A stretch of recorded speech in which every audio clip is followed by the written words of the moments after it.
discuss the syllabus for the upcoming JNPST exam, which is going to be conducted on 29th April 2023.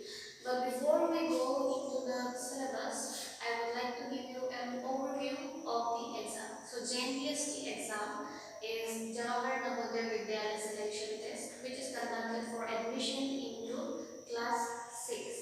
This exam is specially meant for students, talented students belonging to rural areas.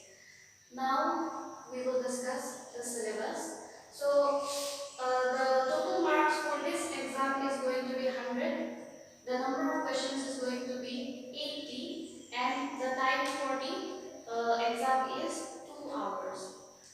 So first of all, we have the mental ability test. Here we will have to solve reasoning questions, and the second is arithmetics, which is mathematics, and it is for 25 marks. The third one is comprehension test. Comprehension test will be in English, since GLPs are all English medium school, and it comes under the CBSE board. So in this video, I am going to discuss some examples of the comprehension test, and I hope it is going to help. But before we start, we have to understand the meaning of the word comprehension. Comprehension, it simply means to understand. Here you will be given a paragraph, and based on that paragraph there will be 5 questions, and after reading the paragraph you have to answer those 5 questions. You don't have to write down the answers, because options will be provided to you. There is going to be 4 options for each questions. Now coming to the questions, we are going to discuss the first passage. Here I am going to read it out for you. So after the war, our church was in a very bad condition. So we decided to build a new one at the top of a hill just outside the town.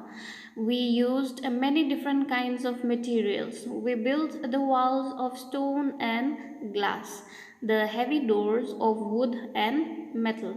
From the top of the church, there is a wonderful view. You can see the entire town and countryside for miles around.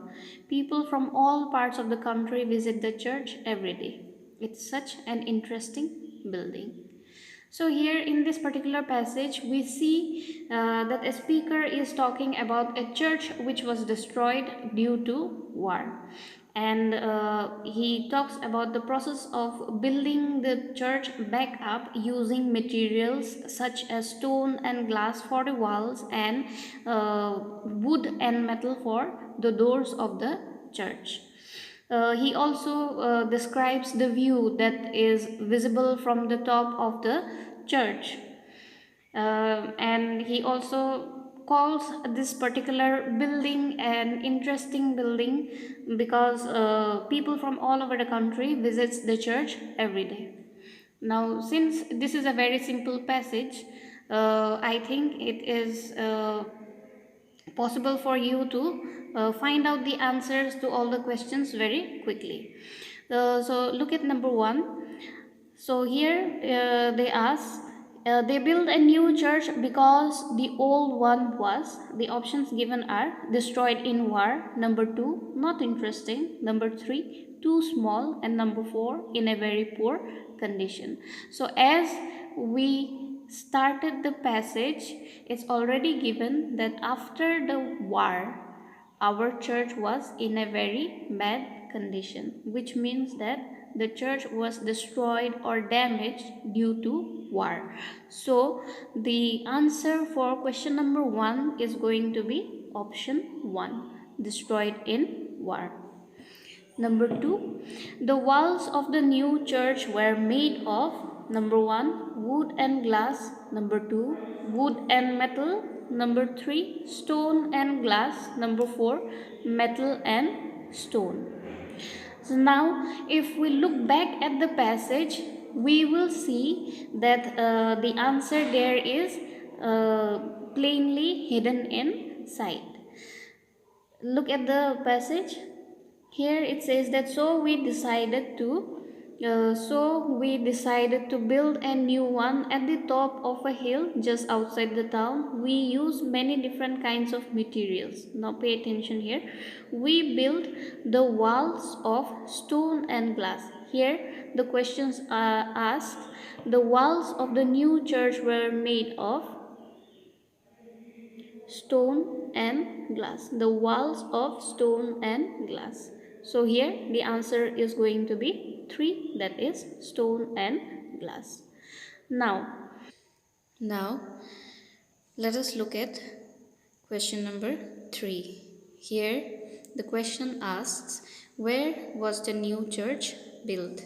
The options given are inside the town, far from the town, very near the town, not so near the town. So when we look at the second sentence of the passage, so we decided to build a new one. Here, new one means a new church at the top of a hill just outside the town. Here, the location of the church is given. It is just outside the town. Just outside the town means very near the town but not inside the town. So the options given are inside the town. As I have already mentioned, the church was located outside the town. Therefore, option number 1 is wrong. Number 2 is far from the town, which is also very wrong. Number 3, very near the town. And number 4, not so near the town. So option 2 and 4 are similar. Therefore, 2 and 4 is not correct. Number 1 is not correct. The right option is number 3, very near the